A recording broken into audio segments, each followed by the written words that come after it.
दोस्तों, स्वागत है आपका हमारे इस चैनल सत्य शास्त्र ज्ञान पर।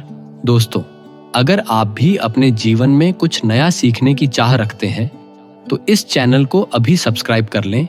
आज हम यह जानेंगे, जब एक शिष्य ने परमहंस योगानंद जी से प्रश्न किया कि एक दिन में हमें कितने घंटे सोना चाहिए, तो परमहंस योगानंद जी ने कहा, सोने के लिए एक नियत समय रखो। अगर आप सोने का अभ्यास कर लोगे तो बिल्कुल बिना अलार्म बजे आपकी नींद खत्म हो जाएगी। अभ्यास बहुत बड़ी सामर्थ्य है। बहुत ज्यादा अगर नींद लेने का आपने अभ्यास बना लिया है तो यह आपके जीवन को नष्ट करने का बहुत बड़ा साधन बन गया है। कुछ लोगों को ज्यादा सोने में सुख मिलता है कि बस सोते रहो। इस भारत भूमि में तुम्हारे जन्म हुआ, मनुष्य योनि में कुछ दिन के बाद यह सब खींच लिया जाएगा। सोने में समय क्यों बर्बाद कर रहे हो? सत आचरण करो, समाज को सुख पहुंचाओ।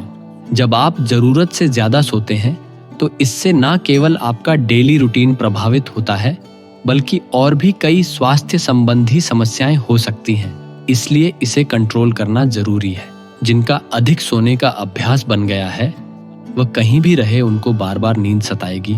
ज्यादा सोने में जिनको सुखा अनुभूति हो रही वह जीवन में क्या करेंगे? जो ज्यादा नींद लेते हैं उनको बहुत प्रकार से विघ्न पड़ने लगते हैं, स्वप्न आदि आने लगते हैं, नींद का स्वरूप लंबा हो जाता है। जो बहुत सोता है उसको कभी योग सिद्ध नहीं होता। सच्ची मानना, अगर महान बनना चाहते हो, हर काम में सफल होना चाहते हो तो हमारे लिए 3 घंटे नींद बहुत है। अधिक से अधिक 4 घंटे। ज्यादा सोना हमारे लिए बहुत हानिकारक है और उचित समय सोना हमारे लिए लाभदायक भी है। दोनों बात समझना। समस्त पापों पर विजय प्राप्त कर लो। हर समय हमें सावधान रहना है। एक समय नींद को देना है, उचित दे लो। अगर ज्यादा नींद आए तो इसके बाद इससे शत्रु की तरह बर्ताव करो। अभ्यास बहुत बड़ी ताकत है। अच्छी सेहत के लिए पर्याप्त मात्रा में नींद लेना बेहद जरूरी होती है। लेकिन जब यही नींद अत्यधिक मात्रा में व्यक्ति लेने लगे तो यह बीमारी की वजह बन सकती है। स्वस्थ शरीर और दिमाग के लिए हर दिन 4 से 5 घंटे की नींद लेना पर्याप्त माना जाता है। वहीं कुछ लोग ऐसे हैं जिन्हें हर समय नींद आती रहती है।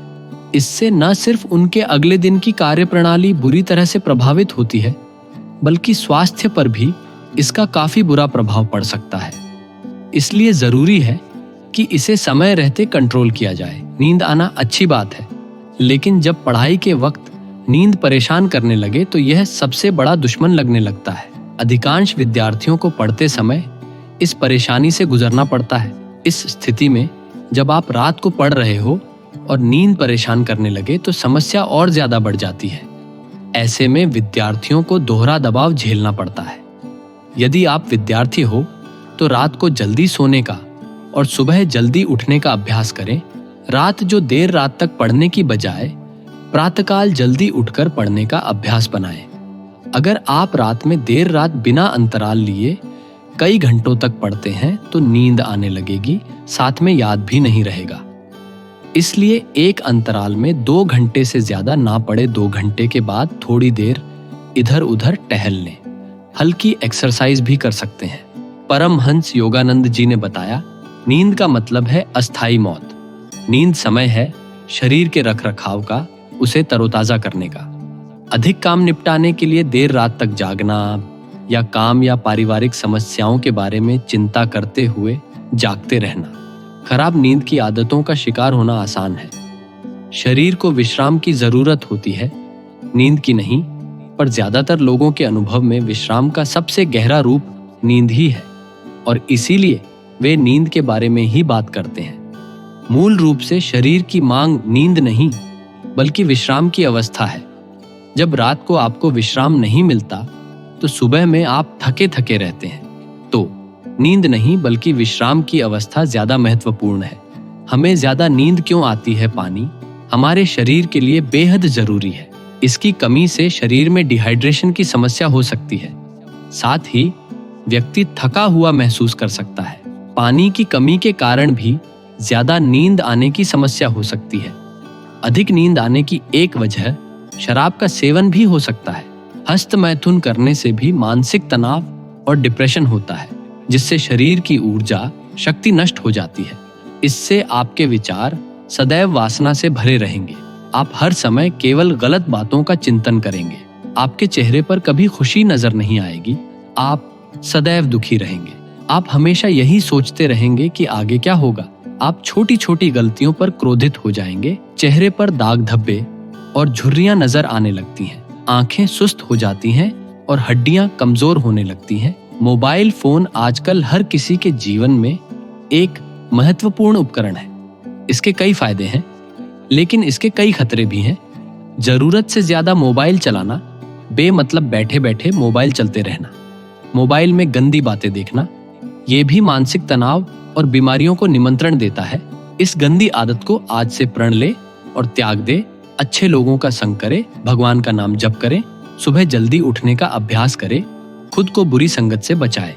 ऐसे लोगों से दूर रहें जो आपको भ्रष्ट बातें सिखाते हैं, आपको अनैतिक बातें सुनाते हैं और आपको अनैतिक कार्यों में शामिल होने के लिए प्रेरित करते हैं। बुरी संगति से दूर रहें तथा ब्रह्मचर्य का पालन करने का प्रयास करें। अगर आप ब्रह्मचर्य का नाश कर रहे हो तो सावधान हो जाए। ब्रह्मचर्य का नाश करना मतलब जीवन का नाश करने के बराबर है। अपनी नींद कम करने के लिए आप क्या कर सकते हैं?